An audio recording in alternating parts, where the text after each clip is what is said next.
మీ యొక్క పరిశుద్ధమైన బైబిల్స్ ని మీరు అందరూ ఓపెన్ చేయాలి. కీర్తనల గ్రంథము 1వ అధ్యాయము 1 నుంచి అందరూ కలిసి చదవాలి.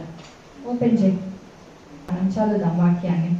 దుష్టుల ఆలోచన చొప్పున నడవక, పాపుల మార్గమున నిలవక, అపహాసకులు కూర్చుండు చోటను కూర్చుండక, యెహోవా ధర్మశాస్త్రమునందు ఆనందించుచు దివారాత్రము దానిని ధ్యానించువాడు ధన్యుడు.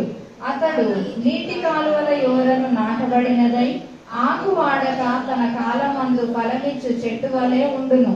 అతడు చేయనదంతయు సఫలమగును. దుష్టులు అలాగున నుండక గాలి చెదరగొట్టినట్టు పొట్టు వలె ఉందురు. కాబట్టి న్యాయ విమర్శలలో దుష్టులను, నీతిమంతుల సభలో పాపులను నిలువరు. నీతిమంతుల మార్గము యెహోవాకు తెలియను, దుష్టుల మార్గము నాశనముకు నడుపును. హల్లెలూయా, హల్లెలూయా. మనందరికి ఇక్కడ ఏం అర్థమైంది? దేవుని యొక్క వాక్యాన్ని, దేవుని యొక్క మాటల్ని మనము దివారాత్రములు ధ్యానించే వారిగా ఉండాలి. హల్లెలూయా కదా. ఇక్కడ దుష్టుల ఆలోచనలు ఎట్లున్నాయి మరి? వారి యొక్క దుష్టులంట అలాగున ఉంటలేరంట. దేవుని సముఖమందు మీరందరూ కూడా మంచిగా బైబిల్స్ చదువుతూ దేవుని సన్నిధిలో ఉంటున్నారని నేను నమ్ముచున్నాను. హల్లెలూయా. దుష్టుల వారి మీరు ఉండట్లేదని నేను బలముగా నమ్ముచున్నాను. ఎందుకంటే దుష్టులట ఇలాగ లేరంట.